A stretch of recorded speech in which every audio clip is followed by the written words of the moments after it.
Detective Connon का पहला episode गाने से शुरू होता है। इन्वेस्टिगेशन छुप के करता हूँ, मुश्किल केसेस को मैं सुलझाता हूँ। और गाने के साथ हमें लॉक रूम मर्डर मिस्ट्री भी देखने को मिलता है, जहां यात्सुबिशी बैंक के प्रेसिडेंट यामाजुकी को मर्डरर दिल में गोली मार देता है और इस केस को इंस्पेक्टर मेगुरे इन्वेस्टिगेट करने आते हैं, लेकिन कोई पुख्ता सबूत नहीं मिल रहा था। तभी एंटर करता है हमारा मेन कैरेक्टर शिनिची कुडो, जो ओनर से कहता है कि मर्डरर बाहर का नहीं बल्कि पार्टी में शामिल जितने लोग हैं उनमें से एक है। इस पे ओनर मानता ही नहीं है, तो शिनिची केस के मिस्ट्री को अनरैप करता है। उसका कहना है कि किलर थर्ड फ्लोर से एंटर करता है और वहां से ही निकलता है, क्योंकि विंडो के नीचे कोई फुटप्रिंट नहीं है। इस पे ओनर कहता है ये हो ही नहीं सकता, क्योंकि दोनों विंडो का जो डिस्टेंस है वो 10 मीटर का है। तो कैसे? इस पे शिनिची कहता है अगर किलर विंडो की एज तक चले तो दूसरे विंडो का जो वरांडा है वो सिर्फ 2 मीटर का रह जाएगा। तो ओनर पूछता है कि किलर फिर गया कैसे,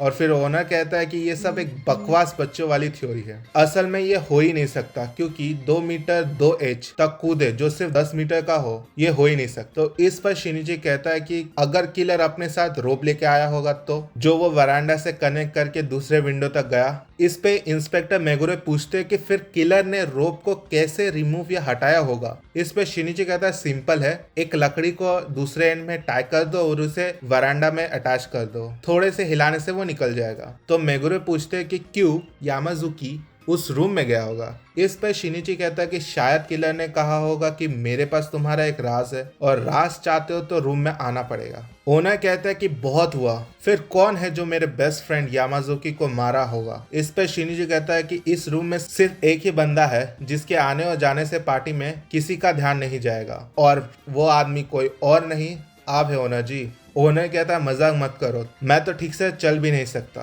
शिनिची कहता है इस दुनिया में एक ही सच है, और उस पे ग्लोब फेंकता है। तो ओनर व्हीलचेयर से उठ खड़ा होता है। शिनिची कहता है बेटा तेरा पैर 3 महीना पहले ही ठीक हो चुका है, सही कहा ना इंस्पेक्टर मेगुरे। मेगुरे कहता है अब हार मान लो बेटा, तुम्हारे डॉक्टर ने सब बग दिया है, और हमें ये भी पता है कि तुम और तुम्हारा दोस्त यामाजुकी टेबल के नीचे कितने फाइनेंशियल डील करते थे। तो इसके साथ ही केस सॉल्व हो जाता है। फिर आता है real case name, the roller coaster mystery case, जहां नेक्स्ट सीन में शिनिची धमाके के वजह से जग जाता है, जो प्रोफेसर अगासा करते हैं अपने नए एक्सपेरिमेंट की वजह से, जिसमें उन्हें चोट लगती है। तो शिनिची उन्हें मलहम लगाता है और यहाँ पता चलता है कि शिनिची के जो पापा है वो एक इंटरनेशनल मिस्ट्री राइटर है। जब शिनिची प्रोफेसर से पूछता है कि ये सब कैसे हुआ, तो प्रोफेसर कहते हैं कि वो एक पर्सनल मोबिलिटी रॉकेट पे काम कर रहे हैं, और अगर ये सक्सेस हुआ तो वो दुनिया के सभी ट्रैफिक जाम की जो समस्या है उसको खत्म कर देंगे और वो अरबपति बन जाएंगे। और वो मशीन ऑन करते और धड़ाम। इस पे शिनिची कहता है इनका कुछ नहीं हो सकता। नेक्स्ट सीन में हमें बाप बेटी को दिखाया जाता है, जहां बाप शिनिची से गुस्सा है और वो कहता है कि ये सब इस लड़के के वजह से हो रहा है जो डिटेक्टिव बन रहा है, जिसके वजह से मुझे एक काम नहीं मिल रहा है। इस पे उसकी बेटी कहती है कर भी क्या सकते हैं, शिनिची इतना अच्छा जो है। इस पे बाप कहता है लेकिन मुझे जीने के लिए तो केस चाहिए, तुम नहीं जानती ये सब। नेक्स्ट सीन में पता चलता है कि रान और शिनिची बचपन के दोस्त हैं, जहाँ शिनिची रान से पूछता है कि तुम इतने गुस्से में क्यों हो। तो रान कहती है कि मैं तो गुस्से में नहीं हूँ, क्योंकि तुम्हारे वजह से मेरे पापा को काम नहीं मिल रहा है। इस पे शिनिची कहता है कि पागल हो क्या, मेरी गलती थोड़ी ना इस पे, तुम्हारे पापा इस काम के लिए बने ही नहीं है। रान हंसते हंसते पोल पे पंच करती है और पोल टेढ़ा हो जाता है और कहती है मैंने कहा ना मैं गुस्से में नहीं हूँ। इस पे शिनिची कहता है और कुछ कम नहीं एक्सपेक्ट कर सकते कराटे चैम की हेड से। नेक्स्ट सीन हमें स्कूल के अंदर दिखता है, जहां रान शिनिची से कहती है अगर तुम सॉकर नहीं छोड़ते तो तुम एक फुटबॉल चैंपियन होते। इस पे शिनिची कहता है कि सॉकर में सिर्फ फिजिकल पावर बढ़ाने के लिए ही खेलता हूँ, जो हर डिटेक्टिव के पास होना चाहिए, जैसे होम फेंसिंग करते थे। इस पे रान कहती है लेकिन ये एक नॉवल है। शिनिची कहता है तो भी ये डिटेक्टिव के बारे में सब ने सुना है यार, ये कितने औसम हैं, हर समय शांति से सिचुएशन को हैंडल करते हैं, उनके रग रग में इंटेलिजेंट भरा है और उनका केस सॉल्विंग स्किल दिमाग के बाहर है, और साथ ही उनका जो वायलेंस स्किल प्रोफेशनल लेवल है वो अलग ही बात है। और कोनन डॉयल का Sherlock home world greatest detective है। तो इस पे रैन कहती है तो तुम अपने डैड की तरह राइटर क्यों नहीं बन जाते? तो शिनिची कहता है मुझे डिटेक्टिव के बारे में लिखना नहीं है, मुझे उनकी तरह बनना है, मॉडर्न डे शेरलॉक होम, बुरे आदमियों को पकड़ने वाला। जितना मजा आता है ना मैं वो बता नहीं सकता, एक बार बन के देखो। और वो अपने फैंस के लेटर भी दिखाता है जिस पे रैन कहती है फ्लर्टिंग तो ठीक है पर उनमें से एक को चुन लो। इस पे शिनिची कहता है फेवरेट, और वो रैन की तरफ देखने लगता है। और तभी रैन कहती है कल पता है ना कि हमें कहाँ जाना है, ट्रॉपिकल लैंड में। नेक्स्ट सीन हमें ट्रॉपिकल लैंड में दिखता है जहाँ कुछ बच्चे मिस्ट्री रोलर कोस्टर में छुप के जाने के लिए तैयार थे, और उसी वक्त रैन और शिनिची भी कोस्टर में जा रहे थे। तभी शिनिची होम्स के सबसे कूलेस्ट थिंग के बारे में बात करता है। जब वो वॉटसन से मिलते हैं और जब वो उनका हाथ पकड़ते हैं उसी समय वो कह देते हैं कि आप अफगानिस्तान में मिलिट्री डॉक्टर थे ना। वो कहते कहते शिनिची एक लड़की का हाथ पकड़ लेता है और कहता है कि तुम जिम्नास्टिक क्लब में हो ना। लड़की कहती है हाँ, तुम्हें कैसे पता? उसकी फ्रेंड कहती है कि तुम जानती हो क्या इसे हितोमी? शिनिची कहता है इसके हाथों में जो छाले है वो सिर्फ कोई जो हॉरिजॉन्टल बार हर समय पकड़ के रहता है उनके हाथों में मिलता है। इस पे रैन कहती है कि ये छाले तो टेनिस खेलने वाले प्लेयर के हाथों में भी मिलता है। इस पे शिनिची कहता है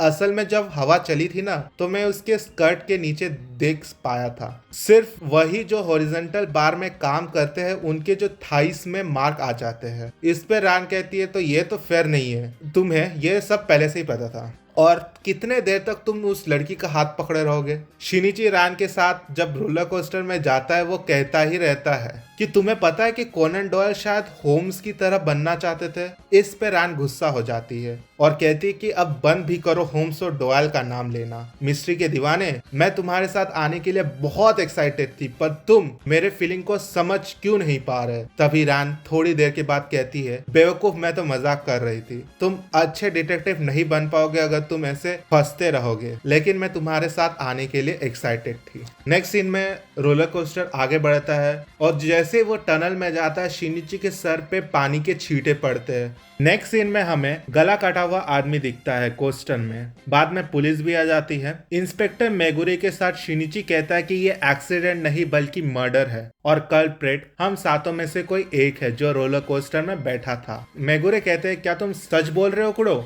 बाद में ब्लूप्रिंट करते समय मेगुरे शिनिची से कहता है कि तुम्हें और रान को अलग किया जाए तो 5 पैसेंजर है टोटल। पैसेंजर ए और बी फ्रेंड है विक्टिम के जो फर्स्ट रो में बैठे थे। पैसेंजर सी जो उसकी गर्लफ्रेंड और फ्रेंड है वो थर्ड रो पे थी। और पैसेंजर डी और ई काले कपड़े वाले ये बंदे जो विक्टिम के पीछे बैठे थे।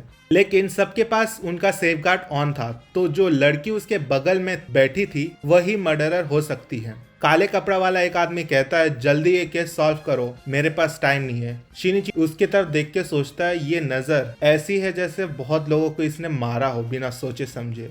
फिर एक ऑफिसर कहता है इंस्पेक्टर, हमें लड़की की पर्स में चाकू मिला है। लड़की कहती है ये हो नहीं सकता, मैंने इस चाकू को कभी देखा नहीं। मेगुरे कहता है ठीक है, हमें प्राइम सस्पेक्ट मिल गया है, उसे कस्टडी में लो। तभी शिनिची कहता है रुको इंस्पेक्टर, ये मर्डरर नहीं है। मेगुरे कहता है फिर कौन है? इस पे शिनिची कहता है कि इस दुनिया में एक ही सच है, इसको मारने वाला कोई और नहीं हितोमी है। हितोमी कहती है तुम ये क्या कह रहे हो? नाइफ आइको के पर्स में मिला है। शिनिची कहता है एक इंसान के गर्दन को काटना उस नाइफ से इम्पॉसिबल है, और वो भी एक लड़की के लिए। तुमने नाइफ पहले से ही आइको के पर्स में डाल के रखा था ना, उस पे ब्लेम डालने के लिए।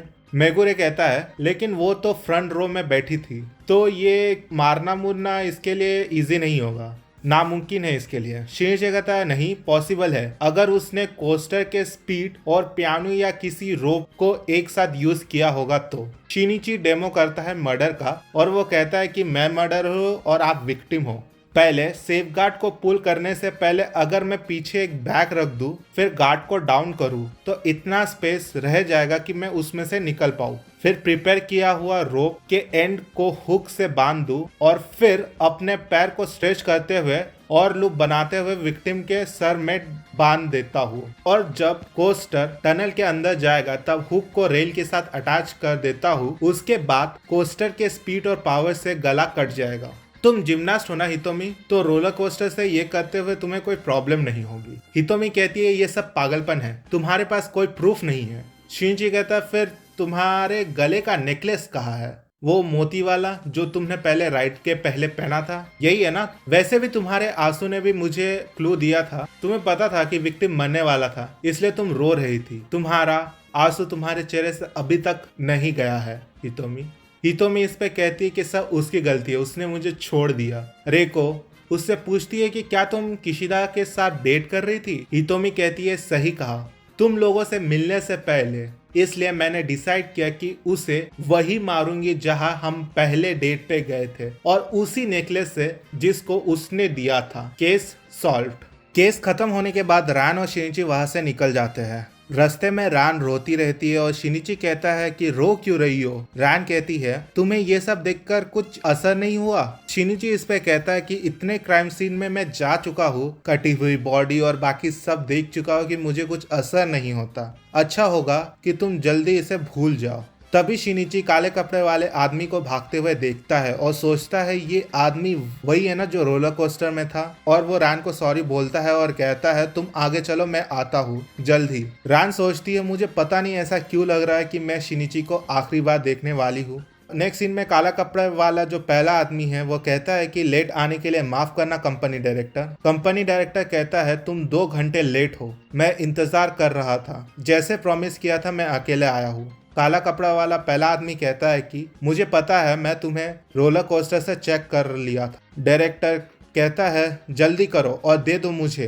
काला कपड़ा वाला पहला आदमी कहता है इतनी भी क्या जल्दी है, पैसा पहले। डायरेक्टर कहता है ये लो। शिनिची ये दिल देखता है, वो कहता है ये तो शायद 100 मिलियन से ज्यादा होगा। काला कपड़ा वाला आदमी कहता है अच्छा वो वाला फिल्म ना जिसमें तुम कंपनी वेपन को स्मगलिंग कर रहे थे। डायरेक्टर कहता है ये पूरा है ना। शिनिची सोचता है ये कौन लोग है। तभी दूसरा काला कपड़ा वाला आदमी शिनिची के पीछे से आता है और कहता है बेटा बहुत हुआ तुम्हारा ये डिटेक्टिव गेम, और शिनिची के सर पे बेसबॉल बैट से मारता है और शिनिची बेहोश हो जाता है। दूसरा काला कपड़ा वाला आदमी कहता है ये लड़का हमारा पीछा कर रहा था। पहला काला कपड़ा वाला आके कहता है ये वही डिटेक्टिव है ना बॉस, आप चाहते हो मैं उसे ठिकाने लगा दूं?